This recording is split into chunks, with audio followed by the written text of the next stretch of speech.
Hello and welcome to Home Media Minefield presents Let's See What's Out There. Also, an entertainment video stream and podcast focused on film and television entertainment as well as related media. This episode, I am joined by Paul from The Comic Crush, and this is going out as a collaboration with part of his Panels to Pictures series. So welcome, Paul Dunn. How you doing? Hey Keith, how are you? Yeah, very good. How are you? I'm good. It's great to be on the other side of this for a change. Well, yes, last time we were together, we did talk about... We did Bond, which you can check out on both channels, on Home Media Minefield and on the Comic Crush YouTube channel. That video is doing quite well. I'm really pleased with the number of people that have turned up and watched that, and thank you very much for everyone for joining us, because that was quite a long one. It was. We probably won't go as long this time. Hopefully we'll get this done in about an hour. Yeah, I was going to say we could. This is a subject that we could go on for weeks about, but we promised to try and keep it concise. So this is essentially following up a video that went out last week on Paul's channel, The Comic Crush, as part of his Panels to Pictures series, which is looking at movies. And last week, Paul discussed the film adaptation of DUNE, or DUNE, depending on where you are and how you like to pronounce it. But so we're going to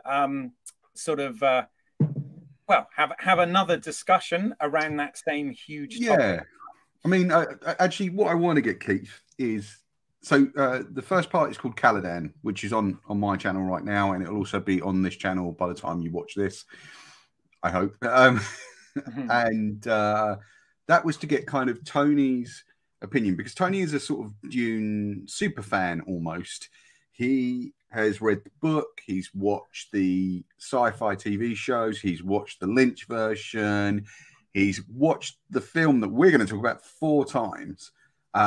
So that was really kind of coming at it from an expert opinion. I don't know your background, Keith. Have you read the book? My background, Dune on Home Media. No, my background is, I've got to be perfectly honest, I have never actually read Frank Herbert's novel. Me neither. I find, at the best of times, trying to get into sort of a 600+ page, really dense novel like that wasn't something I did as a kid. And my sort of history with it, I haven't watched any of the mini series that the Sci-Fi Channel did, because obviously this has been adapted for film and television, this property. I did, when I was young, I did see the Lynch film, and it, at the time I didn't really appreciate it. I was, it came out the year after Return of the Jedi. Yeah, right. And my sci-fi, I was a sci-fi fan, but it was very much the sort of space opera, action adventure sci-fi. Obviously Star Wars and Flash Gordon and all of that kind of thing. And I kind of struggled with the with appreciating the Lynch film at the time.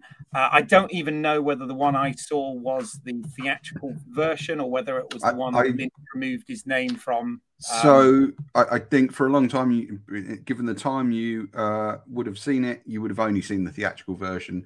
I think the TV version didn't surface until, I've got a feeling it's something like the late 90s or the early 2000s. Right. And as far as I know, that was released on DVD. It doesn't factor into the new Arrow release, sadly. It's still only available on DVD. But it's worth checking out. Although it is quite ponderous in places. Right, yeah. And I know there's also some sort of super fan edition where they went and on the additional scenes they made the eyes blue, of the So the people have gone out of my head completely, but yes, they went back and made the eyes blue for those characters, and cleaned it up and whatever. But no, I'm not aware of having seen that. So really, I've kind of dived back into the whole franchise because in anticipation and because of the launch of the new film. So I got the 4K Arrow home media release, which so far I've only done an unboxing of because I haven't gone through all of the bonus materials, etc. yet to do a full review. But I did watch the film before watching the new film, and I'm not going to lie, I found it hard work. I found it to be difficult to follow. I found the visual effects in it to be, in terms of the optical and the compositing and the space, outer space effects, I found them to have not aged well. Bearing in mind that this is a film, as I've already said, that came out post Return of the Jedi. So, although I will say that the design work on this and the costumes and a lot of the other visuals on this are incredibly good, and I really do appreciate. I know there's some Carlos Rambaldi design work in here, and Kit West did some of the special effects and all of this sort of thing, and I really appreciate that. And going back to your question, what was my sort of entry point? I mean, I was aware of DUNE mainly because of magazines that I read when I was a kid. I would read things like Starburst and Starlog and all of that sort of thing. And often, there were films reviewed in those that I wasn't even old enough to see, at the time. But I remember a lot of DUNE imagery being in those books, and very impressed with the sort of artwork and production design and whatever. But not so impressed with the film. And I did. Even watching it this time, I did find it was kind of, confusing in places. Those inner monologues, I really don't think worked. I can understand why they did those, but it did feel rushed towards the end. Sting, he may have looked great, but his acting was bad. And yeah, Lynch. I mean, you have to remember at the time, he was only famous for having done Eraserhead and The Elephant Man. It wasn't the sort of David Lynch we know today. This was prior to him doing many of his great films. But there was always this thing about how he had a lack of interest in the source material himself, and I do think sometimes I can see the criticism there about how the film doesn't particularly gel well together. Yeah, I mean, I do wonder sometimes about the kind of politics of taking a movie. I mean, I think it's fine for people to take a movie for money. That's absolutely cool. Or just because they need work, or just because they're aware that it will elevate their sort of standing in the industry. There's been plenty of good movies made from those sorts of arrangements. However, I do wonder why you would pick something so massively complex for that. And, and I think... I don't know if it was anything to do with Blue Velvet, because I think De Laurentiis also made Blue Velvet. That was after Blue Velvet. Yeah, but I wonder if it was one of those, I'll do this, but you've got to let me do that, on a smaller scale, because Blue Velvet won't have been expensive. And... I'm not being like, that's just the economics of it. It won't have been expensive. And I wonder if it was a matter of, Dino needed Dino, like I know him, I don't know him, but Dino needed a director fast. And it was just a matter of, you come and do this, and I'll give you the money for that. You come and do this 23 million thing, and I'll give you the 11 million or 4 million you need to go and make something as challenging as Blue Velvet. I think there's a lot of charm in the Lynch version. I don't like all those interior monologues. I think that's bad filmmaking. Yeah, I understand a lot of that comes from the book, though.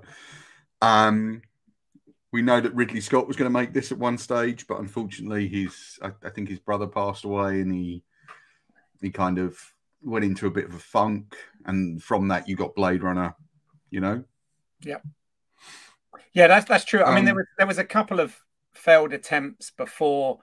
Well, the Jodorowsky version, which is yeah, you had Arthur P. Jacobs of Planet of the Apes had the rights, and then you were going to get the Alejandro Jodorowsky version, which was going to, I think Jodorowsky, Salvador Dali, and whatever involved in it, and was going to be huge. You know, I think Jodorowsky was just sniffing Salvador Dali's paint fumes, though. Quite frankly, like, I don't know if you've ever seen that documentary, but I you know, as interesting and fascinating as it is, I think he's talking absolute bollocks. Like, okay. I haven't actually seen the documentary. You should watch it. I've got it. I was hoping it would be included with this, but sadly, sadly not.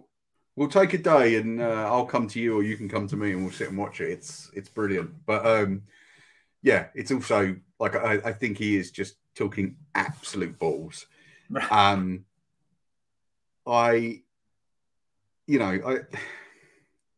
Lynch is a madman to a certain degree. Yeah, yeah. You know, well, and also obviously, as you rightly said, Dino De Laurentiis, you know, teamed up with Ridley Scott at one point as well.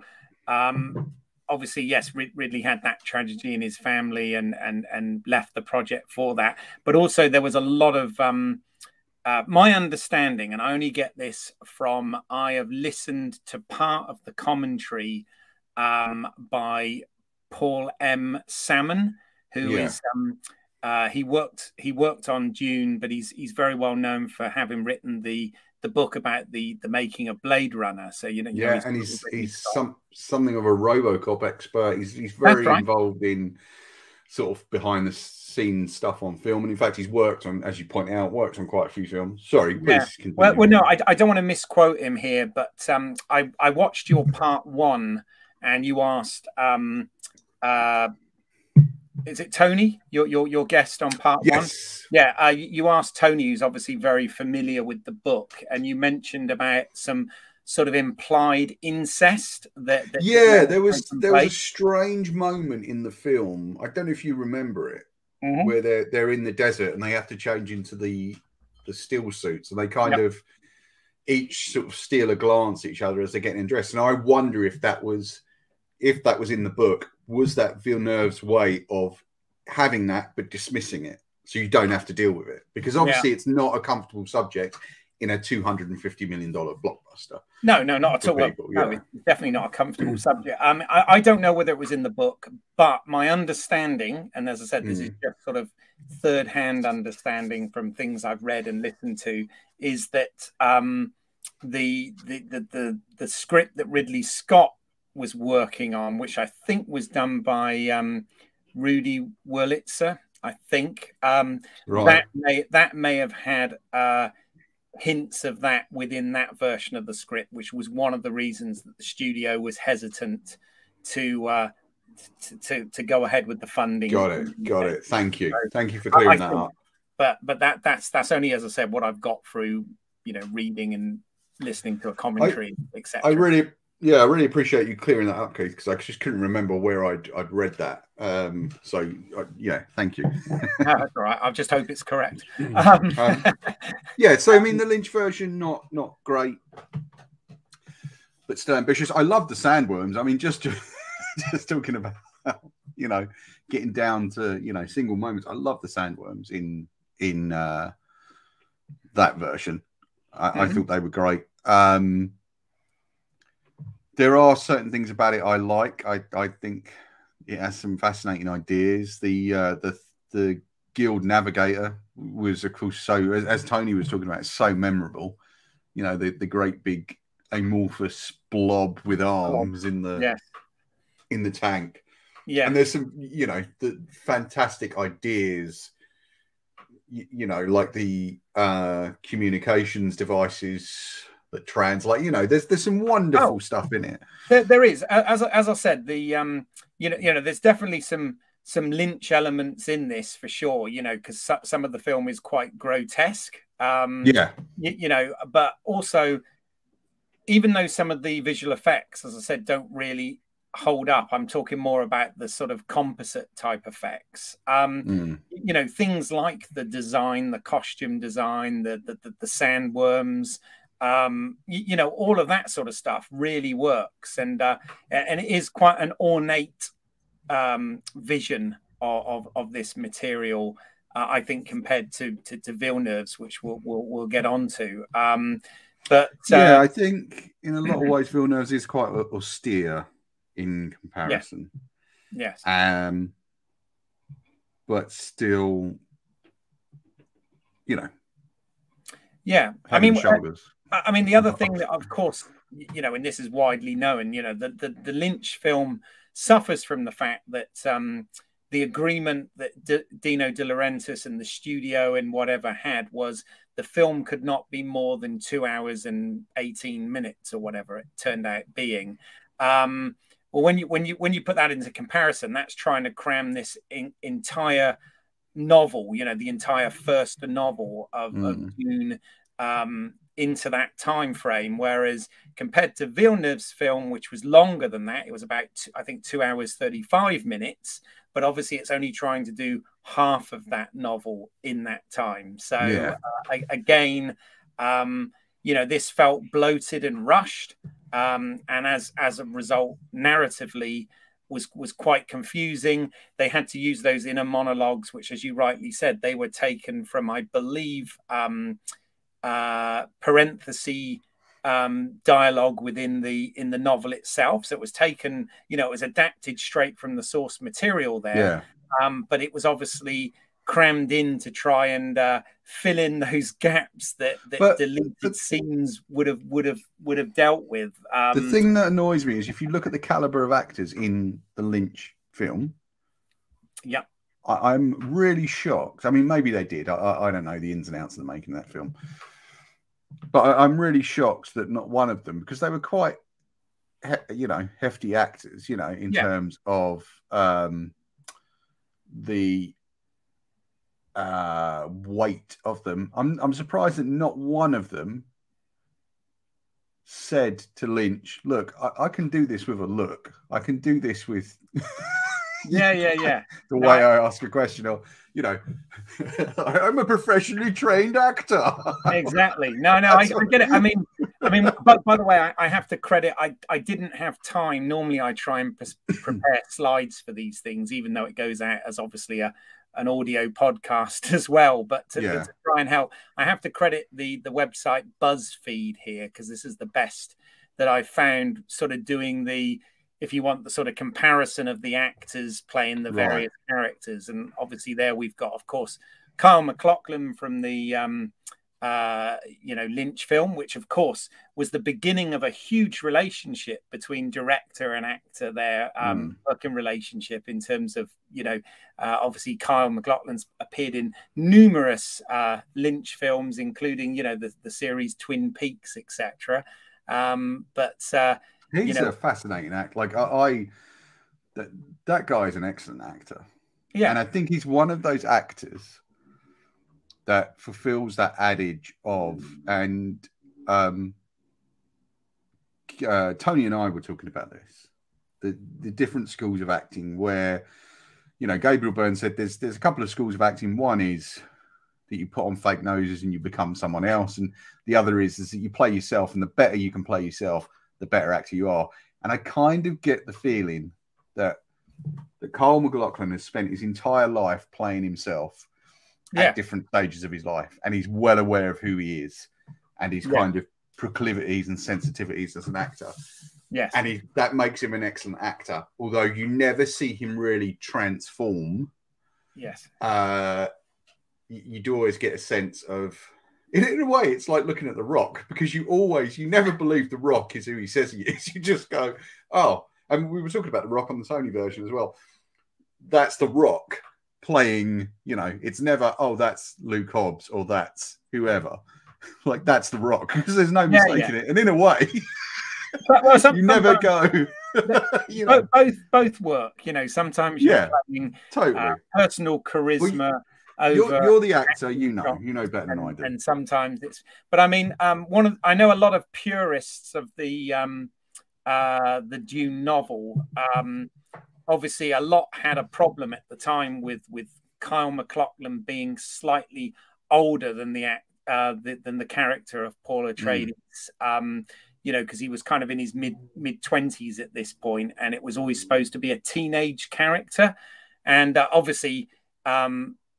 Timothy Chalamet is not a teenager, but obviously looks very young for his age, right? He looks like Edward Scissorhands. Yeah, well, in that picture he does for sure. Yes, I mean, I think he, you know, both actors brought something to the role there. Absolutely. And of course, you had Jürgen Proganow, however you pronounce that. Prognow. Yeah, who was massive in the 80s. You know, fine. Very good actor. Very good actor. And he's been obviously replaced by Oscar Isaac in the new film.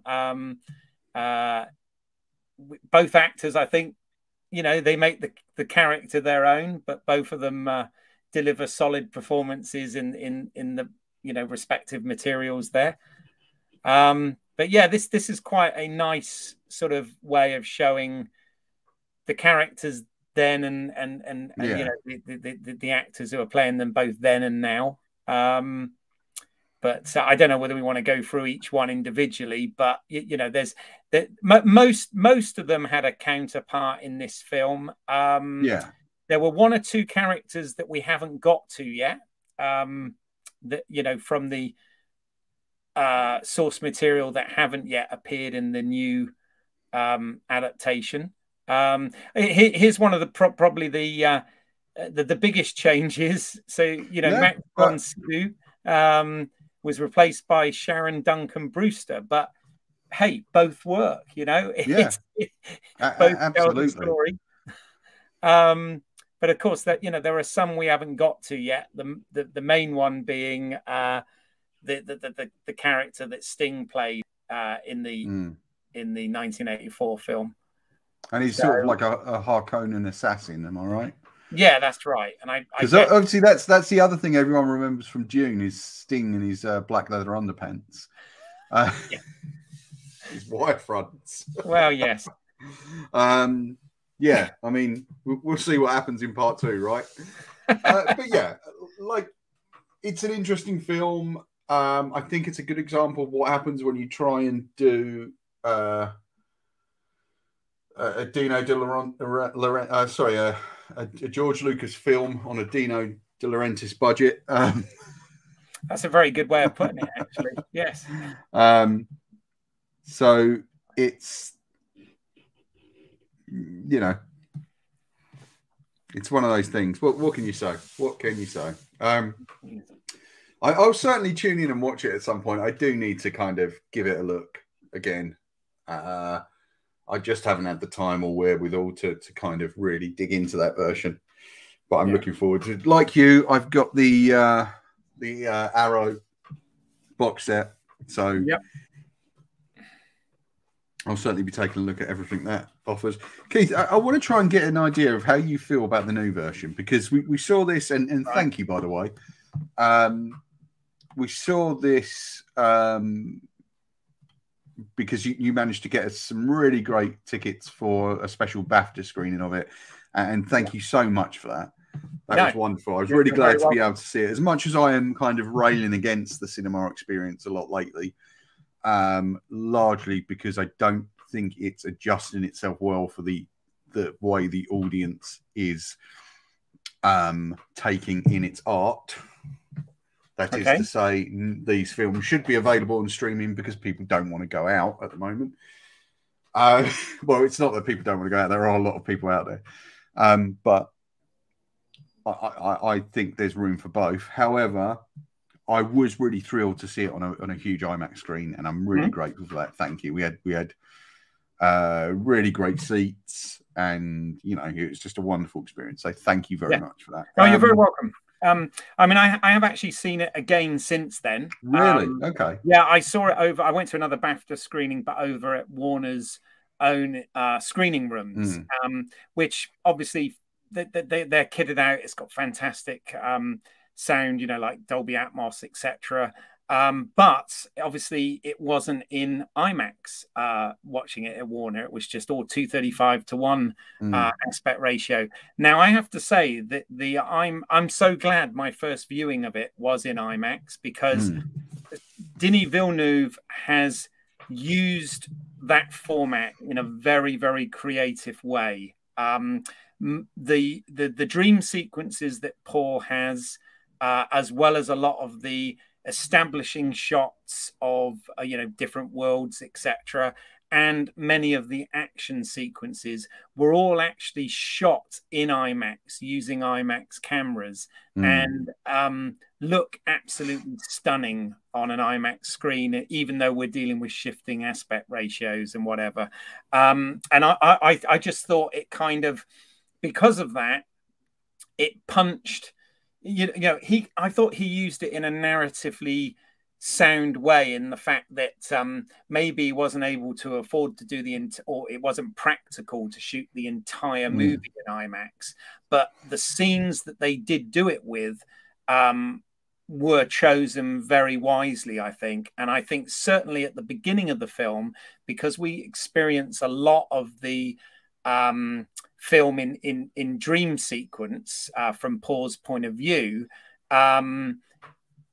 you know, having that immerse us in that IMAX ratio really kind of brought you into what he was experiencing. At least I thought so. I don't know whether I'm sounding sort of wanky and pretentious here. But, no, totally. I completely agree. I think IMAX is one of those things that could be, I mean, it's not worth directors just trying to use it as a fad, because it's expensive, and it's time consuming, which means it's expensive, because, you know, IMAX only takes 3-minute loads, and it takes a few seconds, as you know, from, I'm sure you've shot on film, right? Yeah. And you've either directed not IMAX, or been in, no, yeah. But when you've directed or you've been in movies, you must have shot film. And it takes a few seconds for the film and sound to get up to speed. So you've already lost, you know, a few seconds there. And then you've got to shoot your sequence as quickly as possible. Then you've got to get another load in the camera, because, you know, why would you want to waste any of that at 3 minutes a load, you know? I think that more filmmakers will start using IMAX. Yes. As they come up with better digital versions of IMAX. I don't go for this Limax thing. I think that's absolute nonsense, because we don't call it Li 35mm, do we? So I think that needs to go away. That's guff, and that is the old way of thinking. I think if you're a filmmaker that prefers 35mm or IMAX film, then use it. If you're a filmmaker that prefers digital footage, then use it. I think all that matters is the execution and the piece of art you create, not necessarily how you create it.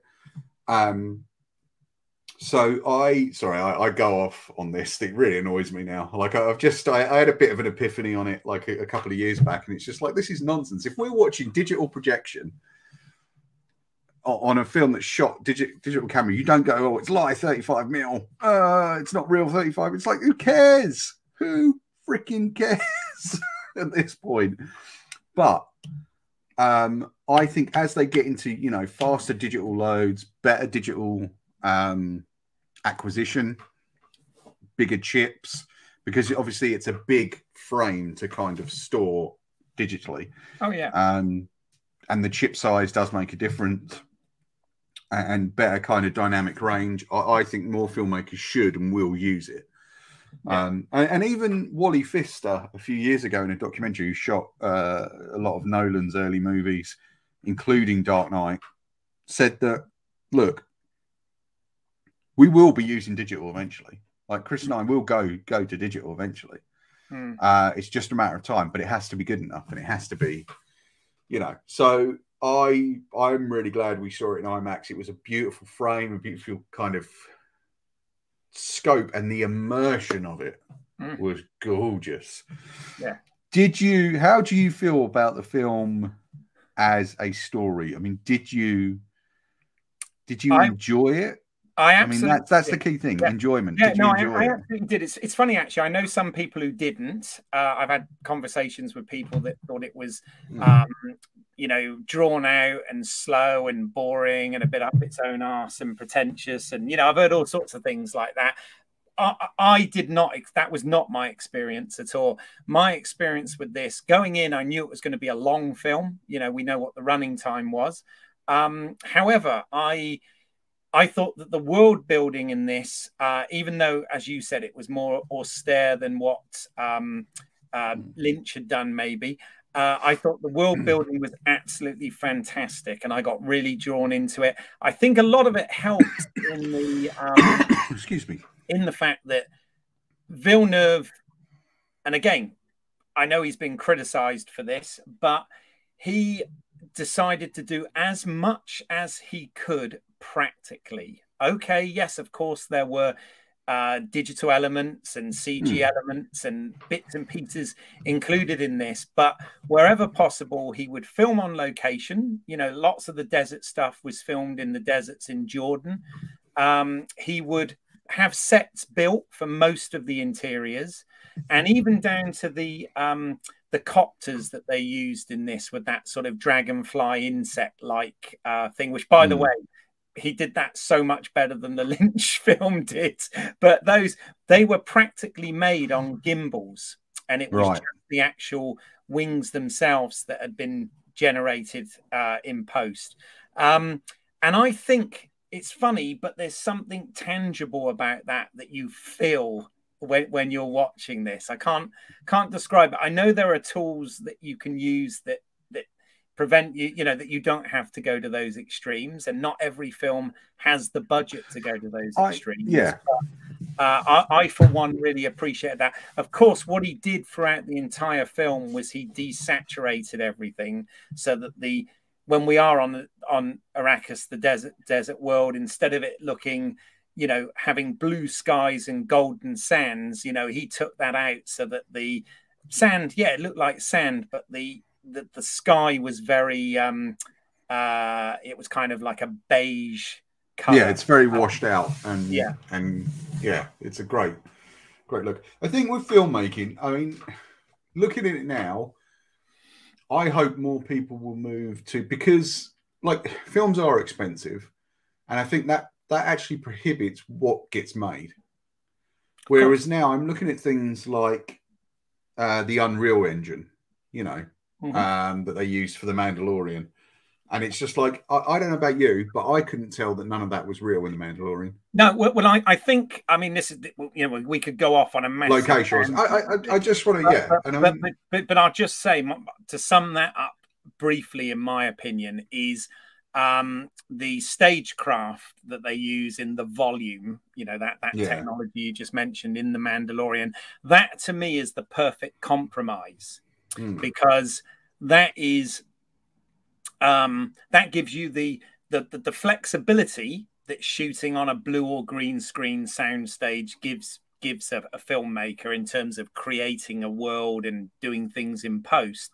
But likewise, it gives the tangibility for the actor and the crew to see and to film against. So it's almost like a nice happy medium between the extreme of Villeneuve and his crew going out to the Jordan desert to try and film scenes like that, which is obviously a logistical and complex nightmare in itself, right? So it gives you that control of a studio, but rather than just being in a lime green room with a few X's dotted around, you are actually seeing the environment. And I just think, I do think that moving forward, that technology, which is kind of largely Lucasfilm at the moment, will indeed be adopted by.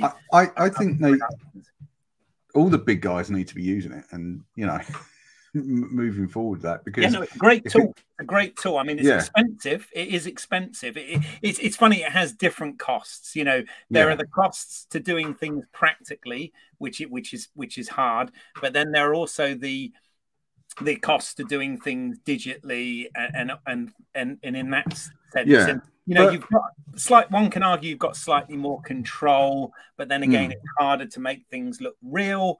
But also, I imagine on happy medium. Sorry. Go on. Sorry, Keith. I didn't mean to interrupt you. I do apologize. I think that I've said enough on that, because we can really go off on a tangent. Otherwise. But I just mean in terms of not having to negotiate with governments over how long you can shoot for and where you can shoot, and it's just like, sorry, mate. Give me the digital acquisition every time.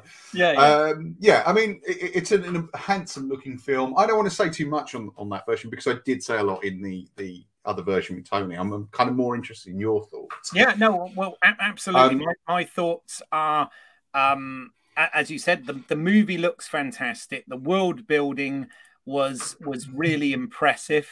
You know, the cast, which I'll bring them up again.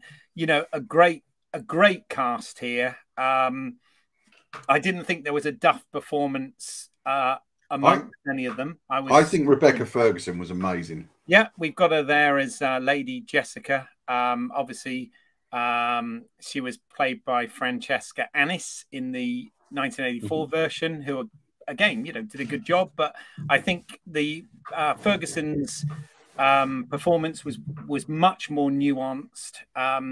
You know, to be fair, she was given some better material, I think, to work with as well than the script for the 84 version.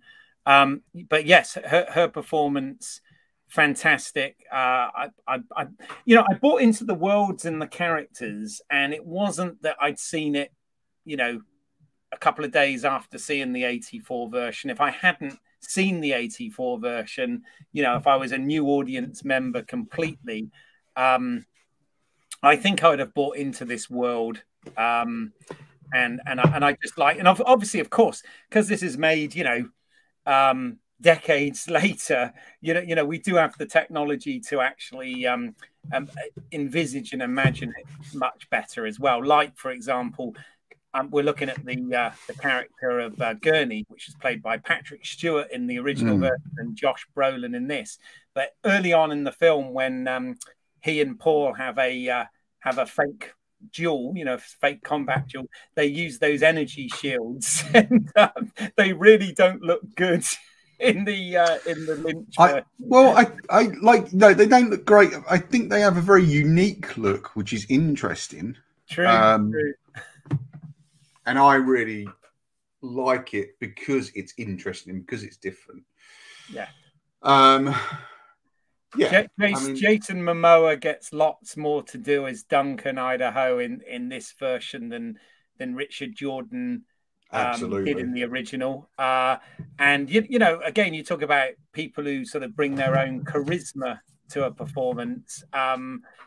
Jason Momoa is definitely one of those actors that does that, and you know, I think the audience connect with this character and connect with the friendship that he and Paul have very well in this adaptation in Villeneuve's film. I think that the sort of camaraderie and banter between the characters really works in this. You know, how he kind of gives him a bit of a ribbing about, oh, you know, have you put on some muscle there? And he's, well, really? No.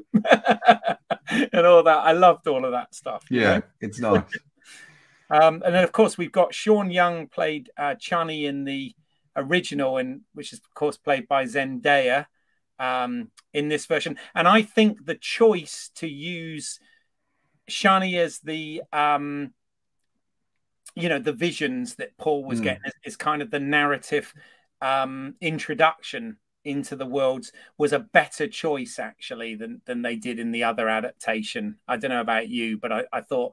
obviously, we don't get a lot of Zendaya actually in this film. She's going to have a much bigger part in part 2. But yeah, I kind of again bought into all of that stuff. I thought that worked rather well. David Dasmalchian. I think I'm probably mispronouncing his name. He also writes comics. He's a terrific actor. I remember him first from Dark Knight, where he was great. I remember reading about him and seeing this, like in this article, he talked about, I can't remember if it was I imagine it was for Ant-Man, but it might have even been Dark Knight. But he had got down to the point where he was broke. Like absolutely flat broke, and he was really worried about his family and what he was going to do. And he said we'd gotten down to $400 between us all, in the bank. Like literally, that's what we had. And on that day, he got a phone call from Marvel saying, "Oh, you've just got Ant-Man," and it was just like, No, I'm happy for him. I mean, again, he was great in the Suicide Squad as well earlier this year. He's a terrific actor, and again, he's a very odd actor. He can inhabit sort of very strange spaces as an actor, and as he does in this. Well, it's funny actually because I think this is one of those characters that I think you've got two very different choices between what he does and what Brad Dourif does in the 84 version, but they actually both work in different ways. Absolutely. And they both suit the type of film that they're in. So, but yes, he was great. I agree. Now, this is like Stellan Skarsgård. I didn't think you could make a more disgusting version of Harkonnen. Than you had with Kenneth Macmillan, but bloody hell, is he gross? And the thing is, he's gross of action as well as form. I think what he does to Dr. Yui is horrible. I agree. It's a much less, he was kind of. I think he said it in an interview. He was kind of.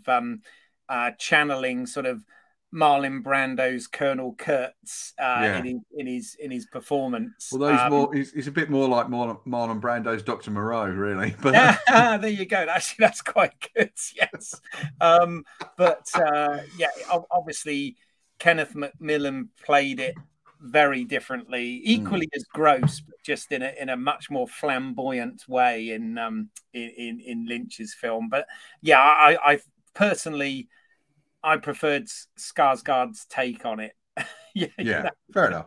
And this actor, Stephen McKinley Henderson, I love seeing him pop up in movies. He's a terrific presence. He's like this big bear of a guy, but he's got this really sonorous voice, and I just really like him. I mean, Freddie Jones is a very odd actor as well. I think has got this sort of nervousness about him, and I love watching actors because I mean you get some great things coming out there that you wouldn't necessarily think about in life, but obviously they do. Still go. I mean, I could have done to see more Javier Bardem in the film. I really love his acting. Sean Phillips and Charlotte Rampling. I mean, Charlotte Rampling. It's always great to see Charlotte Rampling in films. She was fantastic. I mean, that scene with the hand in the box scene, I thought was. I really liked the way that Villeneuve did it compared to the Lynch one. I have to say, I thought that worked really nicely in this film. But yeah, and then that we've already talked briefly about this, but. Sharon Duncan Brewster worked really well. She had I think with her, you really buy the fact that both things can be true. Like she can be loyal to the Fremen and loyal to the Emperor and help the Atreides, or not both things, but all three things, and you can really buy with her. She really plays the moral ins and outs of it beautifully. Yes, and of course you mentioned Fremen there, and that's the word that I couldn't find earlier when I was talking about the blue eyes, eyes of the Fremen people. Absolutely. Chen Chang, like I don't remember seeing him much before. I like Dean Stockwell, obviously he's a terrific American actor. But yeah, I don't remember too much with Chen Chang in, although I think I have seen films that he's been in. I just don't remember them. Dave Bautista, I don't think he was given enough to do in the film, really. Yeah. But yeah, and I look forward to seeing more of him in the sequel. And obviously, well, let's Sting. Let's talk about that then. So you asked me about how I found that. I actually, for me, I'm not gonna lie.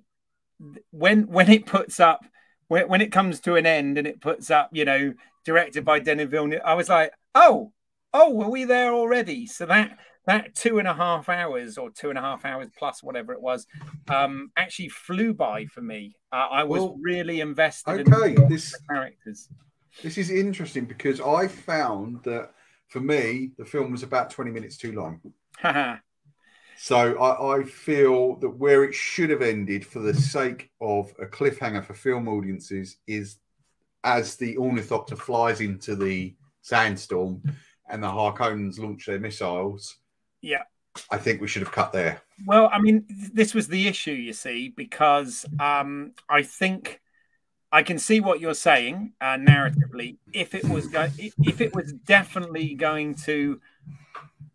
absolutely guaranteed to have a sequel at that point, a cliffhanger would obviously be dramatically fun to end on. But I've got to be honest with you. I don't think there's any way they were never going to do the second part. Unless this flopped so hard, there was no freaking way they were never going to give him the second part. And I bet that it was part of his contract that they had to give him the second part. Yeah, well, I mean, because he's not an idiot.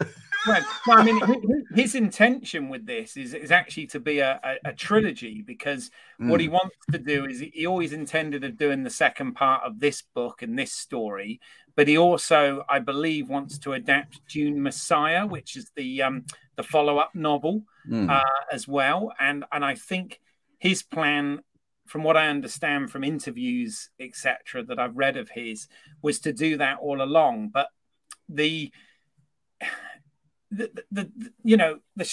don't think the studio were going to guarantee that, and I think that's something, part of the reason of why we got somewhat of a soft ending to this was just because, okay, I know it only tells half the story, but if it had imagine if it had ended in a cliffhanger and we didn't get the second part, how infuriating that would be for audiences, But again, who knows what's really going on? All I know is this film had to do well in its opening, bearing in mind that it, as you've already pointed out, it was being released both theatrically and on demand in certain territories. It had to do, because it's so expensive to produce, it had to do a certain amount before they agreed to actually greenlight production of part 2, which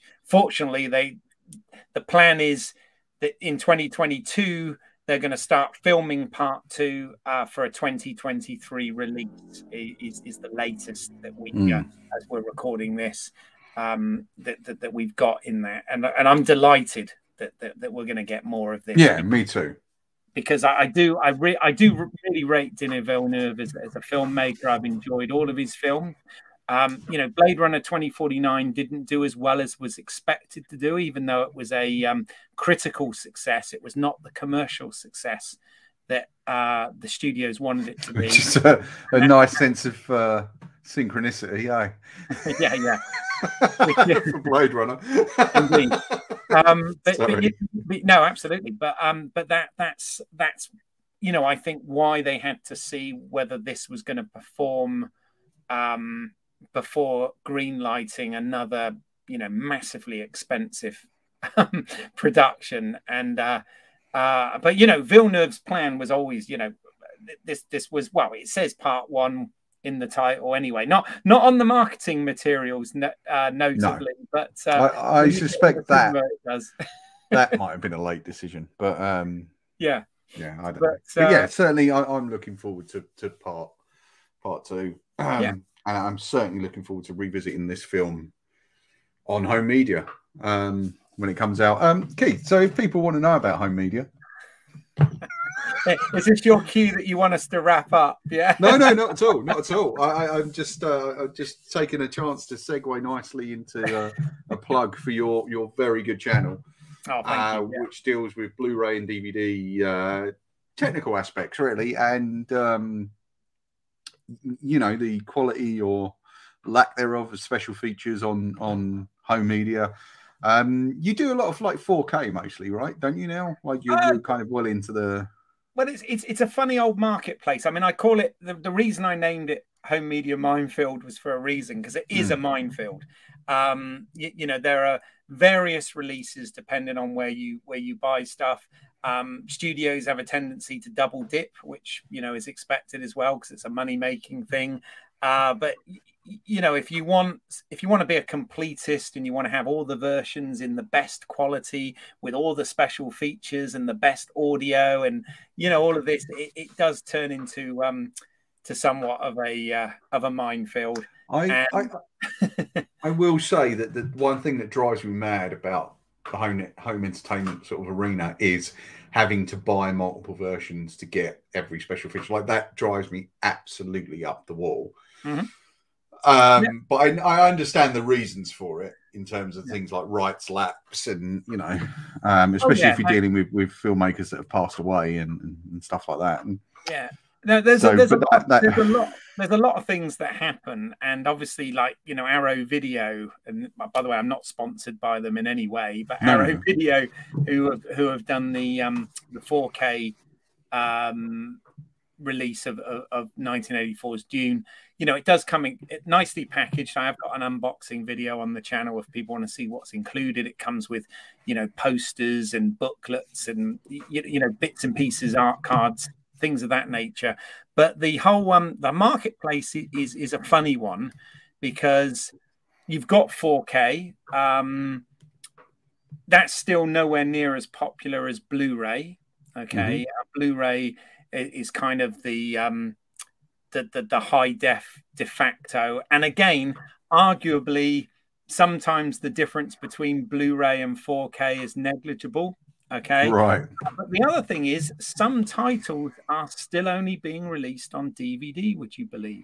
So, I know that is something I really don't get. That baffles me. In 21st century, 2021, like there are a couple of things from like 2020 that only came out DVD, and I was just like, what are you thinking?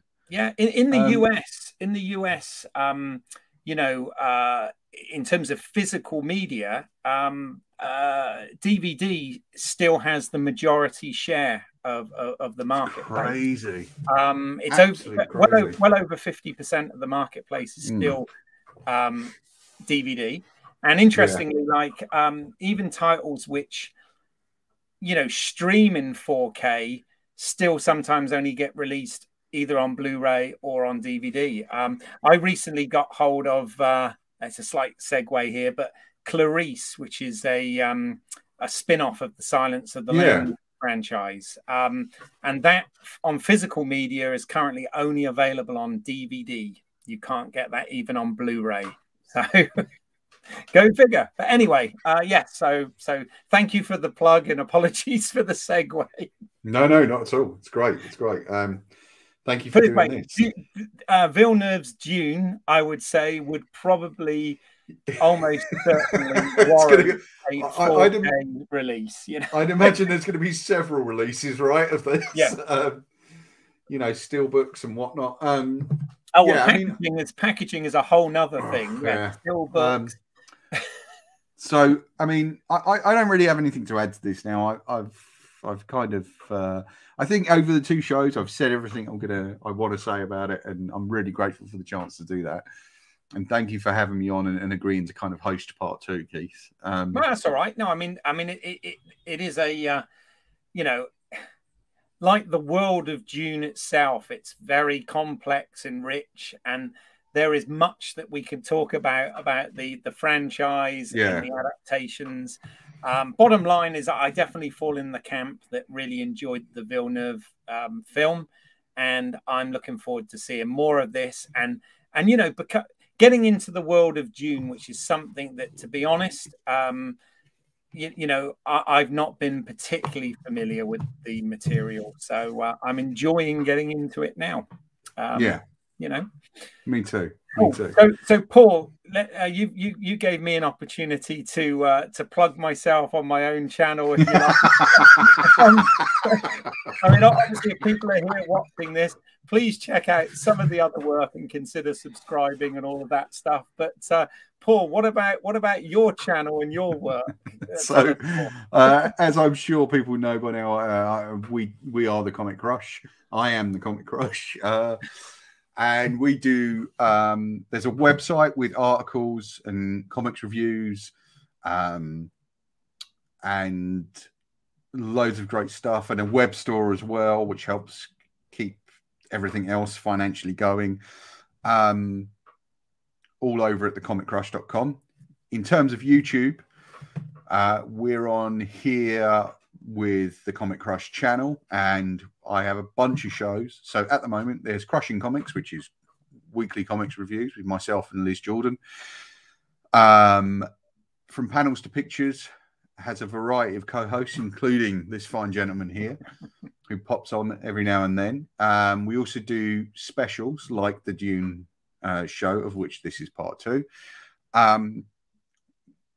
We do shows with a wonderful lady named Nikki Hrax, who is an artist and musician and comics fan from the US, and she comes on and talks about comics film. She loves Zack Snyder's stuff, so she's always game for talking about that. And in fact, we have got, as I keep saying, we've got the Army of Thieves show hopefully coming soon. There are comic creator interviews relatively regularly, so you can pop on and take a lot of those. That's a show called Script and Pencils. There's about 3 or 4 different shows. We do after shows. We've got the Hawkeye after show coming up towards the end of November, and that'll be running right through Christmas. I actually figured out last night, a couple of weeks ago, that we'll be doing shows right up until the 29th of December, and I'm really I'm really distressed because no, it can be a nightmare, can't it? Usually by then I like to have wrapped it up by mid-December for about a month, and then we come back sort of in January. But we will be taking a break, but there'll be whole new shows coming. So I've pitched a few new shows, and I'm plotting out the schedules for those now. Loads of stuff. But thank you, Keith. Cheers. No worries. I mean, this is the thing about this world. And it's a good thing, but there is never-ending content coming. Whether between film, TV shows, home media releases, and comics, that it's kind of fruitful, isn't it? So it is. Can I do one particular plug? If you like movies and stuff, I've just started reviewing film books over on the Comic Crush. Hopefully, soundtracks will be next. But we'll be getting it more into kind of the niche areas of movies and movie geekdom as well. And I'm sure Keith is going to be part of that. I really want him to come on and do more. I really love doing these shows with you, Keith. It's always a pleasure. I love talking about this stuff. I mean, there are so many movies and shows that I want to talk about, and just because of time, don't always get round to doing. So, I mean, the fact I'm delighted that we've had the opportunity to talk about Dune, because I really did. This really is something special to see on the big screen, and I thoroughly enjoyed it. So, and look, Keith, bang on an hour nearly. There you go. We are there, aren't we? So, please check out our channels. Please subscribe. If you've got any comments to make, put them down in the comment section below, and we will answer those and respond to those. And please share with your friends, find us on social media, all of that good stuff. But for now, I've been Keith, and this has been Paul. And thank you for joining us. And we will see you at the next Home Media Minefield Panels to Pictures collaboration. Yes, looking forward to it. Bye-bye. Thank you, guys.